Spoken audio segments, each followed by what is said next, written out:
Zrumbesh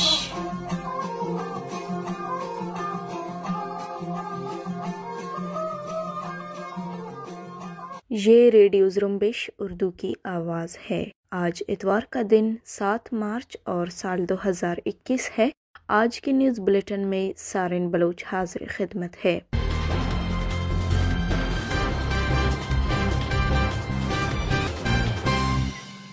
radio Zrumbesh کے آج کی نیوز بلیٹن میں بلوچستان سمیت علاقائی اور عالمی خبریں شامل ہیں۔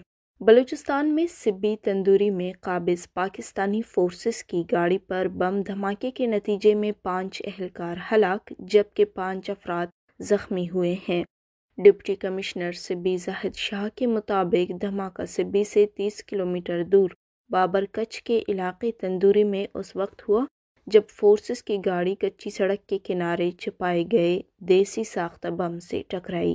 قابض فورسز کی گاڑی پانی کی پائپ لائن بچھانے کے لیے جانے والے مزدوروں کی حفاظت پر مامور تھی۔ دھماکے میں ہلاک ہونے والے 4 کی شناخت حیدر علی، عثمان یوسف، محمد بشیر اور مظہر حسین کے نام سے ہوئی ہے۔ چاروں کا تعلق پنجاب سے ہے۔ Baloch national movement Germany zone کی جانب سے 27 مارچ کو بروز ہفتہ دن 2 بجے جرمنی کے شہر ہینوور میں بلوچستان پر جبری قبضے کے خلاف ایک احتجاجی مظاہرہ کیا جائے گا۔ احتجاج کا مقصد بین الاقوامی برادری کو بلوچستان پر پاکستانی غیر قانونی قبضہ گیریت اور اس کے بعد جاری انسانی حقوق کی بے پناہ پامالیوں کے حوالے سے آگاہ کیا جانا ہے۔ بلوچ نیشنل موومنٹ بالخصوص جرمنی کے بلوچ کمیونٹی اور دیگر انسان دوستوں سے مظاہرے میں شرکت کرنے کی اپیل کی گئی ہے۔ بلوچ ریپبلکن آرمی کے ترجمان بیبکر بلوچ نے کیچ کے علاقے کولوا میں قابض پاکستانی فورسز کی ایک چیک پوسٹ پر حملے کی ذمہ داری قبول کی ہے اور کہا ہے کہ حملے میں 2 اہلکاروں کو ہلاک اور 1 کو زخمی کر دیا۔ بیبکر بلوچ کے مطابق ان کے سرمچاروں نے کیچ کے علاقے کولوا ڈنڈار میں مادگی پونزک کے مقام پر قائم پاکستانی فوج کی چیک پوسٹ پر اسنائپر رائفل اور خودکار ہتھیاروں سے حملہ کیا۔ بلوچ ریپبلکن آرمی کی کمانڈر گلزار امام بلوچ نے سماجی رابطے کی ویب سائٹ ٹویٹر پر ایک ٹویٹ میں کہا ہے کہ افغان وطن میں خواتین صحافیوں اور ڈاکٹروں کا قتل عام مہذب دنیا کے لیے باعث تشویش ہونا چاہیے۔ انہوں نے مزید لکھا ہے کہ جلال آباد میں ڈاکٹر صدف پاکستان کے جہادی اثاثوں کے ہاتھوں بے دردی سے قتل ہوئے۔ افغان وطن میں دیر پا امن کے لیے افغان عوام اور افغان حکومت کو اپنے ہمسائے بلوچ عوام کی کھل کر سپورٹ کرنا چاہیے کیونکہ ایک سیکولر آزاد بلوچستان صرف افغان وطن کے لیے امن و سلامتی کا ضامن ہو سکتا ہے۔ کیچ کے علاقے بلیدہ میں قابض پاکستانی فورسز نے ایک گھر پر دھاوا بول کر ایک شخص کو جبری طور پر لاپتہ کر دیا ہے۔ اطلاعات کے مطابق 5 مارچ کو صبح 4 بجے کے قریب بلیدہ مہناز میں پاکستانی فوج نے پیر بخش نامی شخص کے گھر پر دھاوا بول کر خواتین اور بچوں کو شدید تشدد کا نشانہ بنا کر پیر بخش اور اس کے بھانجے عبید ولد صدیق کو اپنے ساتھ لے گئے۔ تاہم بعد ازاں قابض فورسز نے پیر بخش کو رہا کر دیا جبکہ عبید ابھی تک ریاستی فورسز کے حراست میں ہے۔ دوسری طرف چاغی کے شہر نوکنڈی سے قابض پاکستانی خفیہ اداروں کے ہاتھوں جبری طور پر لاپتہ ہونے والا میر گل محمد ولد نیک محمد 3 سال بعد کوئٹہ ہدا جیل سے منظر عام پر آیا ہے جبکہ 19 جولائی سال 2019 کو تربت سے جبری طور پر لاپتہ پیر جان ولد بشیر احمد بھی بازیاب ہوا ہے۔ کیچ کے مرکزی شہر تربت میں غیرت کے نام پر خاتون سمیت 2 افراد کو قتل کر دیا گیا ہے۔ قتل کا واقعہ تربت کے علاقے چوگانی کنڈ میں پیش آیا جہاں ایک کوارٹر میں رہائش پذیر لڑکے اور لڑکی کو قتل کیا گیا ہے۔ مقتولین کا تعلق ضلع سبی سے ہے۔ سوراب میں نگاڑ کے مقام پر کراچی سے کوئٹہ جانے والے ویگو تیز رفتاری کے باعث حادثے کا شکار ہو کر الٹ گئی جس کے نتیجے میں ایک بچہ سمیت 2 افراد ہلاک ہو گئے ہیں۔ ڈیرہ مراد جمالی میں التاج پیٹرول پمپ کے قریب مزدا نے ایک شخص کو کچل دیا ہے۔ مستونگ کلیٹھل دیر خان میں بجلی کرنٹ لگنے سے ایک نوجوان جان کی بازی ہار گیا ہے۔ کوئٹہ کے علاقے نواکلی میں رشتے کے تنازع پر ہونے والی فائرنگ سے ایک نوجوان ہلاک ہو گیا ہے جبکہ سریاب روڈ پر نامعلوم افراد نے فائرنگ کر کے ایک شخص کو قتل کر دیا ہے۔ پنجگور کے علاقے پرو میں ایرانی تیل سے لدی 2 گاڑیوں میں تصادم کے بعد دونوں گاڑیوں میں آگ لگنے سے ایک گاڑی کا ڈرائیور جھلس کر ہلاک ہو گیا۔ پنجگور میں جمعے کے روز دوپہر کو فائرنگ کے ایک واقعے میں ایک شخص ہلاک اور ایک زخمی ہوا۔ گوادر میں غیر قانونی ٹرالرنگ کے خلاف ماہی گیر سراپا احتجاج بن گئے ہیں۔ ریڈیو زرمبش کو ملنے والی اطلاعات کے مطابق جیونی اور گوادر کے ماہی گیروں نے گوادر پریس کلب کے سامنے احتجاجی مظاہرہ کیا، جہاں انہوں نے شدید نعرے بازی کی۔ مظاہرین سے ماہی گیر اتحاد کے صدر حاجی خداداد واجو اور دیگر نے خطاب کرتے ہوئے کہا کہ گوادر اور جیونی کے سمندر کو ٹرالر مافیا کے رحم کرم پر چھوڑا گیا ہے، جس سے ماہی گیری کے خاتمے کا خدشہ ہے۔ ان کا کہنا تھا کہ گوادر، جیونی اور ساحلی علاقوں کا ذریعہ معاش ماہی گیری ہے، لیکن غیر قانونی ٹرالرنگ سے مقامی ماہی گیر نان شبینہ کے محتاج ہو رہے ہیں۔ انہوں نے کہا کہ بلوچستان حکومت اور محکمہ فشریز اس کی تدارک میں ناکام ہو چکے ہیں اور ماہانہ کروڑوں روپے خرچ کرنے کے باوجود وہ اس ٹرالرنگ کو روک نہیں سکتے ہیں، جبکہ محکمہ فشریز سمندر میں گشت نہیں کر رہا ہے اور ہمارے شکار کا وقت رات کو ہوتا ہے، لیکن خوف کی وجہ سے ہم شکار کرنے نہیں جاتے ہیں۔ انہوں نے کہا کہ غیر مقامی بااثر لوگ مقامی ماہی گیروں پر تشدد کرتے ہیں۔ سینئر سیاستدان اور بلوچ متحدہ محاذ کے سربراہ یوسف مستی خان نے اپنے ایک بیان میں ریاست کی طرف سے لیاری سمیت کراچی کے بلوچ علاقوں میں مسلح جرائم پیشہ افراد کو کھلی چھوٹ دینے کے عمل پر تشویش کا اظہار کرتے ہوئے اس کی سخت الفاظ میں مذمت کی ہے اور کہا ہے کہ رینجر اور پولیس کی موجودگی میں گزشتہ کئی دنوں سے لیاری میں مسلح جرائم پیشہ افراد کا ایک گروہ کھلے عام لوٹ مار کر رہا ہے، جس کی وجہ سے لوگوں میں خوف و ہراس پایا جاتا ہے۔ یہی صورتحال ملیر، گولی مار، جہانگیر روڈ اور دیگر بلوچ علاقوں میں پایا جاتا ہے۔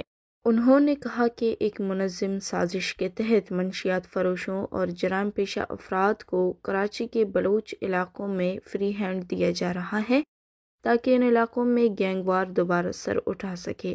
یوسف مستی خان کا کہنا تھا کہ گینگ وار سرغنہ کے کیسز کو بھی انتہائی تیزی کے ساتھ ختم کیا جا رہا ہے تاکہ وہ رہا ہو کر دوبارہ اپنا گروہ منظم کر سکے۔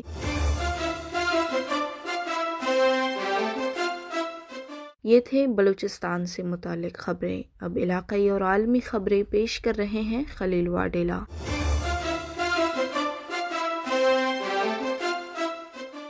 پاکستان کے ایوان بالا میں اسلام آباد کی نشست پر اپسٹ شکست کے بعد وزیر اعظم پاکستان عمران خان نے قومی اسمبلی کے خصوصی اجلاس سے اعتماد کا ووٹ حاصل کر لیا ہے، جہاں 178 اراکین نے ان پر اعتماد کا اظہار کیا۔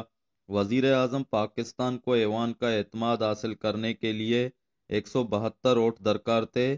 اس سے پہلے اسمبلی اجلاس میں وزیر اعظم پاکستان کے اعتماد کے ووٹ کے ایک نکاتی ایجنڈے پر ہونے والے اجلاس میں وزیر خارجہ پاکستان شاہ محمود قریشی نے ایوان میں قرارداد پیش کی۔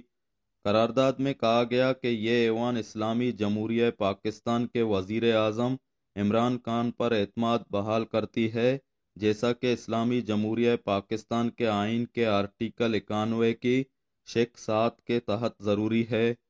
الیکشن کمیشن آف پاکستان نے اپنے اوپر وزیر اعظم پاکستان کے الزامات پر رد عمل دیتے ہوئے کہا ہے کہ ہم کسی کے کشنودی کی خاطر آئین اور قانون کو نظر انداز نہیں کر سکتے اور نہ ہی ترمیم کر سکتے ہیں، لہٰذا ہمیں کام کرنے دیں اور کیچڑ نہ اچالیں۔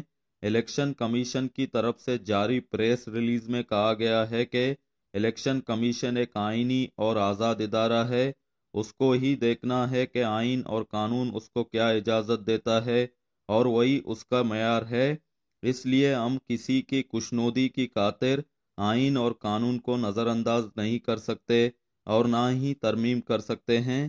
اگر کسی کو الیکشن کمیشن کے احکامات اور فیصلوں پر اعتراض ہے تو وہ آئینی راستہ اختیار کریں اور ہمیں آزادانہ طور پر کام کرنے دیں، ہم کسی بھی دباؤ میں نہ آئے ہیں اور نہ ہی آئیں گے۔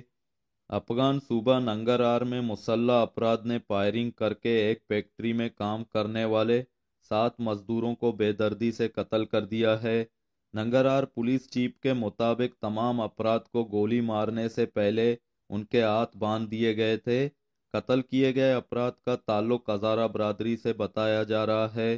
دوسری طرف افغانستان کے شمال مشرقی صوبے بدخشاں میں برفانی تودے گرنے سے کم از کم 14 افراد ہلاک اور بہت سے زخمی ہو گئے ہیں۔ یہ حادثہ جمعرات کو پیش آیا ہے۔ برفانی تودوں سے زارنداب نامی گاؤں سب سے زیادہ متاثر ہوا ہے، جس کے بعد سے وہاں بہت سے مقامی لوگ لاپتہ بھی ہیں۔ ایرانی پاسداران انقلاب نے جمعے کے روز جاری ایک بیان میں اعلان کیا ہے کہ اس نے ایک طیارے کے اغوا کی سازش کو ناکام بنا دیا ہے۔ بیان کے مطابق ایک ایرانی فضائی کمپنی کا پوکر 100 طیارہ جمعرات کی شب ایواز سے مشہد جا رہا تھا۔ بیان کے مطابق طیارے کے کپتان اسپان کے ہوائی اڈے پر ہنگامی لینڈنگ کرنے میں کامیاب رہا اور اغوا کار کو گرفتار کر لیا گیا۔ پاسداران انقلاب کے بیان میں دعویٰ کیا گیا ہے کہ اغوا کار طیارے کو ملک سے باہر ایک ہوائی اڈے پر لے جا کر طیارے سے اتر جانے کا ارادہ رکھتا تھا۔ دنیا میں جمہوریت پر نظر رکھنے والے ایک معتبر ادارے فریڈم ہاؤس نے اپنی 2021 کی تازہ رپورٹ میں انڈیا کے آزاد ملک کے درجے کو گھٹا کر اسے قدرے آزاد ممالک کی فہرست میں شامل کر دیا ہے۔ اس رپورٹ میں کہا گیا ہے کہ بھارتیہ جنتا پارٹی کے دور میں دنیا کی سب سے بڑی جمہوریت اب ڈکٹیٹرشپ کی طرف بڑھ رہی ہے۔ اس رپورٹ میں دنیا کے 195 ممالک اور 15 خطوں میں جنوری 2020 سے 31 دسمبر 2020 تک ہونے والے واقعات کا جائزہ لیا گیا ہے۔ دوسری طرف بی جے پی کے رہنما اور رکن پارلیمان پروفیسر راکیش نے اس رپورٹ پر اپنے رد عمل میں کہا ہے کہ یہ رپورٹ انڈیا مخالف ایجنڈے کا حصہ اور سامراج کا ہتھکنڈہ ہے۔ ترکی میں ایک فوجی ہیلی کاپٹر گر کر تباہ ہو گیا ہے، جس کے نتیجے میں 11 فوجی ہلاک اور 4 زخمی ہو گئے۔ عالمی میڈیا کے مطابق ترکی کے ضلع بطلیس میں حادثہ پیش آیا۔ حادثے میں ہلاک اور زخمی فوجیوں کو اسپتال منتقل کر دیا گیا۔ ہلاک ہونے والوں میں لیفٹیننٹ جنرل عثمان ارباز سمیت کئی کمانڈوز بھی شامل ہیں۔ حکام کا کہنا ہے کہ حادثہ موسم کی خرابی کے باعث پیش آیا۔ امریکی سیکریٹری آف اسٹیٹ اینتونی بلنکن نے چین کو صدی کا سب سے بڑا جیو پولیٹیکل امتحان قرار دیتے ہوئے کہا ہے کہ امریکہ ضرورت پڑنے پر ہر فورم میں چین کا مقابلہ کرے گا۔ عالمی خبر ایجنسی AFP کی ایک رپورٹ کے مطابق اسٹیٹ ڈپارٹمنٹ میں خطاب کرتے ہوئے بلنکن نے کہا کہ جو بائیڈن انتظامیہ موسمیاتی تبدیلی اور کورونا وائرس جیسے دنیا کو درپیش دیگر معاملات میں عسکری کارروائی اور تعاون کرے گی۔ انہوں نے کہا کہ ہم 21ویں صدی کی سب سے بڑے جیو پولیٹیکل امتحان کا انتظام کریں گے، جو چین کے ساتھ ہمارے تعلقات ہیں۔ عالمی ادارہ صحت نے ووہان وائرس مشن کی عبوری رپورٹ جاری کرنے کا ارادہ منسوخ کر دیا ہے، جس کے حوالے سے کہا جا رہا ہے کہ عالمی ٹیم کو ووہان میں کورونا کی ابتدا سے متعلق کوئی واضح ثبوت نہیں ملے ہیں۔ ایک امریکی اخبار کے مطابق عالمی ٹیم کو ووہان میں کورونا کی ابتدا سے متعلق کوئی واضح ثبوت نہیں ملے ہیں، تاہم عالمی ٹیم آنے والے ہفتوں میں مکمل اور حتمی رپورٹ جاری کرے گی۔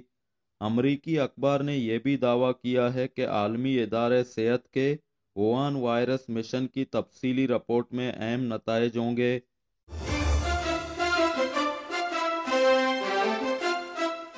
اسی کے ساتھ ہی آج کے نیوز بلیٹن کا اختتام ہوتا ہے۔ سارن بلوچ کو اجازت دیجیے اور مزید خبروں کے لیے وزٹ کرتے رہیے ہماری ویب سائٹ زرمبش.com۔